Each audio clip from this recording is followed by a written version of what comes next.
Hello friends, welcome to YouTube channel my YouTube চ্যানেলে সবাইকে জানাই অভিনন্দন। আজকে আপনাদের সামনে এই ভিডিওর মাধ্যমে মর্নিং স্টার ক্যান্ডেলস্টিক প্যাটার্ন সম্পর্কে বিস্তারিত আলোচনা করব। তো যে সকল বন্ধুরা স্টক মার্কেটে বিগিনার এবং ট্রেড করতে চাইছেন তাহলে অবশ্যই ভিডিওটা স্কিপ করবেন না, কারণ আজকের ভিডিওটা খুব গুরুত্বপূর্ণ হবে। কারণ মর্নিং স্টার ক্যান্ডেলস্টিক প্যাটার্ন হচ্ছে একটি এমনই ক্যান্ডেলস্টিক প্যাটার্ন যেটা মার্কেট রিভার্সাল প্যাটার্ন হিসেবে কাজ করে। মার্কেট যখন আপ ট্রেন্ডে অর্থাৎ ডাউন ট্রেন্ডে থাকে, এভাবে ডাউন ট্রেন্ডে আসে এবং নিচে চলে আসে অর্থাৎ ওভারসোল্ড জোনে চলে আসে, তখন কিন্তু এই জায়গায় এই ক্যান্ডেলস্টিক প্যাটার্ন তৈরি হয়ে থাকে। আমরা মার্কেটের মধ্যে কি বুঝি? একটা ওভারবোট জোন এবং একটা ওভারসোল্ড জোন। এর আগের ভিডিওটা যদি আপনারা না দেখে থাকেন তাহলে অবশ্যই আগের ভিডিওটা দেখে নেবে যে ওভারবোট জোন এবং ওভারসোল্ড জোন কীভাবে বুঝতে পারবেন। আরএসআইয়ের মাধ্যমে কিন্তু আমাদের বুঝতে হবে। তো মার্কেটে রিভার্সাল প্যাটার্ন হিসেবে কাজ করে থাকে মর্নিং স্টার ক্যান্ডেলস্টিক প্যাটার্ন। তো মর্নিং স্টার ক্যান্ডেলস্টিক প্যাটার্ন হচ্ছে ত্রিপল ক্যান্ডেলস্টিক প্যাটার্ন, অর্থাৎ তিনটা ক্যান্ডেল নিয়ে তৈরি হয়ে থাকে এই ক্যান্ডেলস্টিক প্যাটার্ন। মার্কেটের মধ্যে যখন মর্নিং স্টার ক্যান্ডেলস্টিক প্যাটার্ন তৈরি হয় তখন কিন্তু খুব সুন্দরভাবে মার্কেট উপরে অর্থাৎ মার্কেট রিভার্স করে। মার্কেট যদি ডাউন ট্রেন্ডে থাকে তাহলে আপ ট্রেন্ডে শিফট হওয়ার চান্স করে, অর্থাৎ থ্রি ক্যান্ডেলস্টিক প্যাটার্ন একটি শক্তিশালী ক্যান্ডেলস্টিক প্যাটার্ন। এই ক্যান্ডেলস্টিক প্যাটার্নটি মার্কেটের মধ্যে ট্রেন্ড রিভার্সালের কাজ করে থাকে। তো কিভাবে তৈরি হয়, কীরকম দেখতে হয়, সম্পূর্ণ বিস্তারিত আলোচনা করব ভিডিওতে। তো অবশ্যই ভিডিওটা স্কিপ করবেন। তো প্রথমেই বলে দিই যে থ্রি ক্যান্ডেলস্টিক প্যাটার্ন হচ্ছে এই মর্নিং স্টার ক্যান্ডেলস্টিক প্যাটার্ন। এইভাবে যখন ক্যান্ডেলস্টিক প্যাটার্ন তৈরি হবে তখন দেখতে পাবেন যে এইভাবে একটা ক্যান্ডেলস্টিক প্যাটার্ন তৈরি হয়ে থাকে। তারপরে একটা ডোজি বা ইনডিসিশন ক্যান্ডেল তৈরি হয়। এই ধরনের একটা শক্তিশালী ক্যান্ডেলস্টিক প্যাটার্ন তৈরি হয়। এই ক্যান্ডেলস্টিক প্যাটার্নটি মার্কেটের মধ্যে খুব সুন্দরভাবে কাজ করে এবং প্রচণ্ড শক্তিশালী। তো অবশ্যই মনে রাখবেন যে এই ক্যান্ডেলস্টিক প্যাটার্নের পরে এই ধরনের একটা ডোজি বা ইনডিসিশন ক্যান্ডেল তৈরি হবে। তার পরবর্তী নেক্সট ক্যান্ডেলটি কিন্তু এখানে গ্রিন কালারের হবে। কী হবে? গ্রিন কালারের। এটাই কিন্তু তার মাস্ট একটা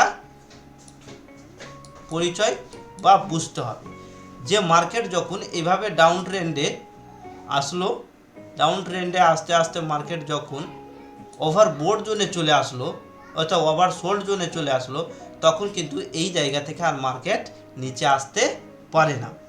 সেখানে এই ধরনের একটা ক্যান্ডেলস্টিক প্যাটার্ন রেড কালার তৈরি করার পরে এখানে কিন্তু এই ডোজি বা ইনডিসিশন ক্যান্ডেল তৈরি হতে পারে।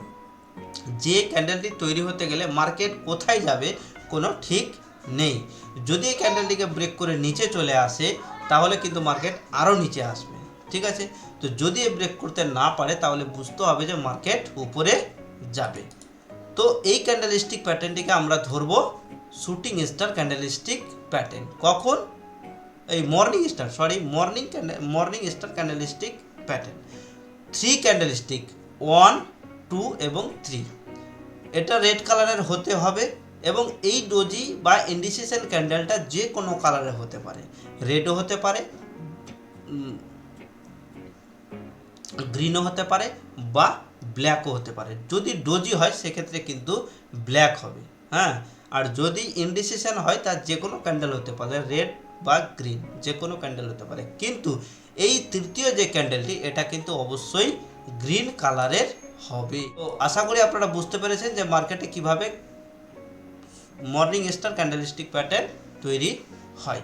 তো এই মর্নিং স্টার ক্যান্ডেলস্টিক প্যাটার্নে দেখে আমরা কিভাবে ট্রেড করব। 1, 2, 3 আমরা এর আগে ভিডিওতে বলেছি যে সিগন্যাল কনফার্মেশন এবং সিগন্যাল কনফার্মেশন প্লাস এন্ট্রি তিনটা ক্যান্ডেল কিন্তু আমরা মার্কেটে খুঁজি। তো এই যে ক্যান্ডেলস্টিক প্যাটার্ন এতে কিন্তু তিনটাই ক্যান্ডেলস্টিক তৈরি হয়েছে, 1, 2 এবং 3। তো যেহেতু এখানে তিনটা ক্যান্ডেল নিয়ে একটা ক্যান্ডেলস্টিক প্যাটার্ন তৈরি হয়েছে, তাহলে এই ক্যান্ডেলস্টিক প্যাটার্নটি তৈরি হতে গেলে এর পরে কিন্তু আর তিনটা ক্যান্ডেল আমাদের দেখতে হবে না। এর কারণ হচ্ছে এটা হচ্ছে থ্রি ক্যান্ডেলস্টিক প্যাটার্ন। এই ক্যান্ডেলস্টিক প্যাটার্ন তৈরি হতে গেলে এই যে গ্রিন কালারের ক্যান্ডেলটা রয়েছে এর হাই যখনই কোনো ক্যান্ডেল ব্রেক করবে তখনই কিন্তু এখানে এন্ট্রি হবে, ঠিক আছে? একটা এন্ট্রি হবে। তো এই ক্যান্ডেলস্টিক প্যাটার্নটিকে আমরা বলে থাকি মর্নিং স্টার ক্যান্ডেলস্টিক প্যাটার্ন। এটি মার্কেটের মধ্যে রিভার্সাল প্যাটার্ন হিসেবে কাজ করে। এই ক্যান্ডেলস্টিক প্যাটার্নটি যদি মার্কেটের মধ্যে তৈরি হয় তাহলে কিন্তু মার্কেট উপরে যাওয়ার চান্স 70 থেকে 80% থাকে। আর রিস্ক অ্যান্ড রিওয়ার্ড অবশ্যই আপনাদের 1:2 মিনিমাম রাখতে হবে, কারণ এই ধরনের ক্যান্ডেলস্টিক প্যাটার্ন 1:3, 1:4 অনেক দিতে পারে, কিন্তু মিনিমাম একজন ট্রেডারকে 1:2 রিস্ক অ্যান্ড রিওয়ার্ড মেনটেন করতে হবে। তো এবার দেখে নেওয়া যাবে যে সে চার্টের মধ্যে এই ধরনের ক্যান্ডেলস্টিক প্যাটার্ন কাজ করে কিনা। আর একটা কথা বলে দিই যে আমি এখানে যেভাবে ড্রয়িং করলাম ঠিক সেরকম হতেও পারে, নাও হতে পারে। এই যে ডোজি ক্যান্ডেলটা দেখা গেল পিনবার ক্যান্ডেল হতে পারে, বা হেমার ক্যান্ডেলের মতো দেখতে হতে পারে, বা এই ক্যান্ডেলে একটু শ্যাডো ও আপার শ্যাডো বড় হতে পারে, বা লোয়ার শ্যাডো বড় হতে পারে, এরকম কিন্তু হতে পারে। কিন্তু 3 ক্যান্ডেলস্টিক প্যাটার্নটি দেখতে সেম এরকমই হবে। তো আপনাদের সামনে আমি চার্টে গিয়ে দেখাবো। তো চলুন দেখে নেওয়া যাক। এই জায়গাতে মর্নিং স্টার ক্যান্ডেলস্টিক, অবশ্যই মর্নিং স্টার ক্যান্ডেলস্টিক প্যাটার্ন বা চার্টকে বোঝার জন্য অবশ্যই আপনাদের কিন্তু RSI নামক একটা ইন্ডিকেটর, যেটা আপনারা নিচে চার্টে দেখতে পাবেন, সেটা লাগিয়ে নিতে হবে আপনার চার্টের মধ্যে। এর আগের ভিডিওতে আমি বলেছি যে আপনারা কীভাবে ওভারবোর্জন এবং ওভারসোল্ডজন বুঝবেন। দেখুন এটা হচ্ছে RSI। তো RSI দেখে আমরা কী জন্য বুঝবো যে মার্কেট এখন ওভারবোর্ড জোনে আছে না ওভারসোল্ড জোনে আছে। তো প্রথমেই আমি আপনাদের দেখিয়ে দিই, দেখতে পাচ্ছেন যে কি বলেছি, ওভারসোল্ড জোন। তো মার্কেট এই যে 30 নিচে চলে এসেছে এবং এখানে একটা ক্যান্ডেলস্টিক প্যাটার্ন তৈরি করেছে, যে ক্যান্ডেলস্টিক প্যাটার্নটির নাম হচ্ছে মর্নিং স্টার ক্যান্ডেলস্টিক প্যাটার্ন। বা এখানে আর একটা ক্যান্ডেলস্টিক প্যাটার্ন তৈরি হয়েছে, যেটা দেখে হয়তো বোঝা যাবে যে এখানে উল্টো হেমার তৈরি হয়েছে। এই ক্যান্ডেলস্টিক প্যাটার্নটিকে আমরা বলে থাকি ইনভার্টেড হ্যামার, যেটা ডাউন ট্রেন্ডে তৈরি হয়ে থাকে। এই যে দেখতে পাচ্ছেন এখানে ইনভার্টেড হ্যামার ক্যান্ডেলস্টিক প্যাটার্ন তৈরি হয়েছে। তো এই যে 3 ক্যান্ডেলস্টিক প্যাটার্ন তৈরি হয়েছে, এটাও কিন্তু আমরা বুঝতে পারি যে এখানে মর্নিং স্টার ক্যান্ডেলস্টিক প্যাটার্ন এটা কাজ করেছে। তার আরও একটা আমি আপনাদের ভালোভাবে দেখিয়ে দিই। এটাতে যদি হয় এই ভিডিও নিয়ে আমি আরও একটা নিয়ে আসবো ইনভার্টেড হ্যামার নিয়ে। দেখুন এখানে একটা মর্নিং স্টার ক্যান্ডেলস্টিক প্যাটার্ন তৈরি হয়েছে। দেখুন যেরকম ড্রয়িং করলাম সেই মতোই কিন্তু এখানে হয়েছে। দেখতে পাচ্ছেন যে একটা রেড ক্যান্ডেল তৈরি হয়েছে, একটা রেড ক্যান্ডেল, পরে ইন্ডিসিশন ক্যান্ডেল এবং তারপরে একটা গ্রিন ক্যান্ডেল। ঠিক আছে, তো এই যে গ্রিন ক্যান্ডেলের হাই যখনই ব্রেক করবে তখনই আমরা এন্ট্রি নেব, এই জায়গাতে এন্ট্রি নেব এবং 1:2 রিস্ক অ্যান্ড রিওয়ার্ড মেনটেন করতে হবে। তো দেখছেন যে কিভাবে দিয়েছে। আমি 1:3 বললাম, 1:4 অবধি কিন্তু মার্কেট দিয়েছে। তো আমাদের যেটা টার্গেট 1:2 কিন্তু এখানে মার্কেট দিয়ে দিয়েছে। তো এইভাবে কিন্তু মর্নিং স্টার ক্যান্ডেলস্টিক প্যাটার্ন কাজ করে থাকে।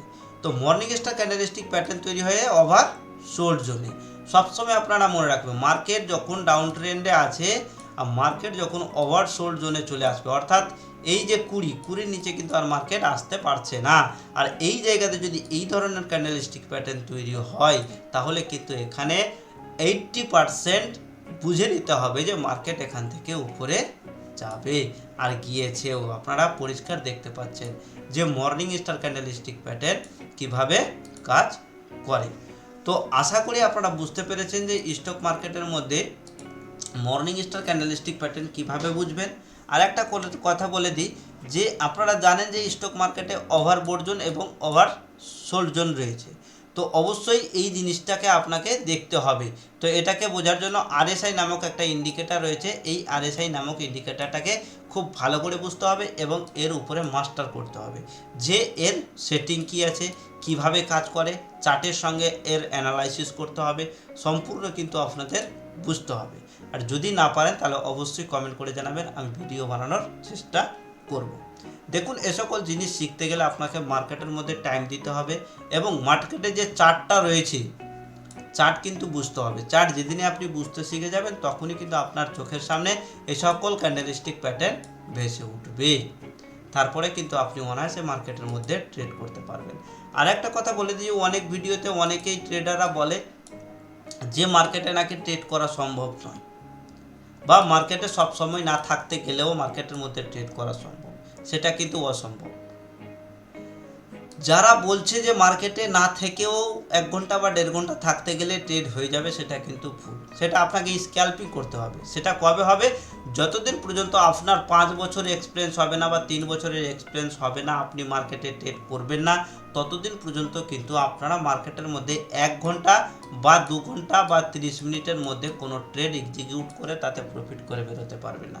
একজন বিগিনারকে অবশ্যই মার্কেটের মধ্যে প্রথম মিনিমাম 4 ঘন্টা থেকে 6 ঘন্টা অবধি টাইম দিতে হবে। তারপরে কিন্তু আপনি চার্ট বুঝতে পারবেন এবং মার্কেটের মধ্যে ট্রেড করতে পারবেন। আর যদি বলেন যে 1 ঘন্টা বা 2 ঘন্টার মধ্যেই ট্রেড শিখে যাবেন বা ট্রেডে এন্ট্রি নিয়ে এক্সিট হতে পারবেন বা প্রফিট করে বেরিয়ে যেতে পারবেন, তাহলে ভুল বলছেন। যারা বলছে তারাও কিন্তু ভুল বলছে। মার্কেটে ট্রেড করার আগে চার্টকে বুঝতে হবে। চার্টকে বোঝার পরে ক্যান্ডেলস্টিক প্যাটার্ন বুঝতে হবে। ক্যান্ডেলস্টিক প্যাটার্নকে বোঝার পরে চার্ট কিভাবে কাজ করছে সব কিছু কিন্তু বুঝতে হবে। কোন ক্যান্ডেল তৈরি হতে গেলে কিভাবে মার্কেট উপরে যাবে বা কিভাবে নিচে আসবে। কারো ভিডিও দেখে বা কোনো রকমের টিপস নিয়ে আপনারা ট্রেড করতে যাবেন না। আমি আপনাদের সামনে প্র্যাকটিক্যাল দেখালাম। এই প্র্যাকটিক্যাল দেখে যদি আপনারা বুঝতে পারেন, তারপরে কিন্তু আপনারা নিজ ইচ্ছায় ট্রেড করতে যাবেন। কারণ এই ভিডিওটা বানানোর উদ্দেশ্য একটাই, যে আপনাদের শুধুমাত্র শেখানোর জন্য বা এডুকেশন পারপাসে। আমি কোনো রকমের আপনাদের বলছি না যে আপনারা এই ক্যান্ডেলস্টিক প্যাটার্ন থেকে মার্কেটের মধ্যে ট্রেড করুন। যতদিন পর্যন্ত আপনারা বুঝতে পারবেন না যে মার্কেট আপ ট্রেন্ড থেকে ডাউন ট্রেন্ডে আসে বা ডাউন ট্রেন্ড থেকে আপ ট্রেন্ডে যেতে পারে, তো নিজের কনফিডেন্স থাকলেই আপনারা মার্কেটের মধ্যে ট্রেড করবেন, তা না হলে ট্রেড করবেন না। কারণ ট্রেডিং হচ্ছে একটা সাইকোলজিক্যাল গেম। আপনার যদি সাইকোলজি ঠিক থাকে তাহলে আপনি ট্রেড করতে পারবেন, আর যদি সাইকোলজি ঠিক না থাকে তাহলে আপনি ট্রেড করতে পারবেন না। যে কোনো স্ট্র্যাটেজি আপনারা যদি কাজ করেন, সেক্ষেত্রে স্ট্র্যাটেজিকে আপনারা কি একটা স্ট্র্যাটেজি, আপনার স্ট্রং স্ট্র্যাটেজি আছে, 10টা যদি ট্রেড করেন তার মধ্যে 5টা ট্রেড যদি আপনার লস হয়, 5টা ট্রেড লস হয় এবং 5টা ট্রেড প্রফিট হয়, তাহলে আপনি কিন্তু একজন প্রফিটেবল ট্রেডার বা ভালো ট্রেডার। কোনো স্ট্র্যাটেজি 8টা বা 9টা ট্রেড কিন্তু সাকসেস দেয় না। তবে প্রফিট কারা করে? যারা রিস্ক অ্যান্ড রিওয়ার্ড মেনটেন করে 1:2 বা 1:3 বা 1:4। যারা রিস্ক অ্যান্ড রিওয়ার্ড মেনটেন করে তারাই একজন প্রফিটেবল ট্রেডার হতে পারে। কারণ তারাও জানে যে একটা স্ট্র্যাটেজি মার্কেটের মধ্যে 6 বার বা 5 বার বা 7 বার এর উপরে কিন্তু সে কোনো রকমের ট্রেড দিবে না বা প্রফিট দেবে না। তো যদি 5টাও ট্রেড প্রফিট হয়, 5টা লস হয়, তাহলে 1000 করে লস যদি হয় তো 5000 হবে, আর যদি প্রফিট 2000 করে হয় তাহলে 10,000 হবে। ওভারঅল আপনি কিন্তু 5000 টাকা প্রফিটে থাকবেন। এইভাবেই স্টক মার্কেটের মধ্যে একজন সাকসেসফুল ট্রেডার প্রফিট করে বেরিয়ে যায় আর একজন বিগিনার লস করে বেরিয়ে আসে। তো যদি আপনারা বুঝতে না চান, সেটা আপনাদের ব্যাপার। আমি বলতে পারি যে মার্কেটের মধ্যে ট্রেড করতে গেলে আপনাদের অবশ্যই ধৈর্য সহকারে মার্কেটকে আগে বুঝতে হবে। মার্কেটকে বোঝার পরে যে কোনো স্ট্র্যাটেজি আপনারা ইউজ করেন, তাতে কিন্তু প্রফিটেবল একজন ট্রেডার হতে পারবেন। শুধুমাত্র রিস্ক অ্যান্ড রিওয়ার্ড মেনটেন করতে হবে। তো বন্ধুরা, আশা করি আজকের ভিডিওটা দেখে আপনাদের ভালো লেগেছে। যদি ভালো লেগে থাকে তাহলে অবশ্যই লাইক এবং বিগিনার বন্ধুদের কাছে শেয়ার করে দেবেন। থ্যাংক ইউ, ধন্যবাদ।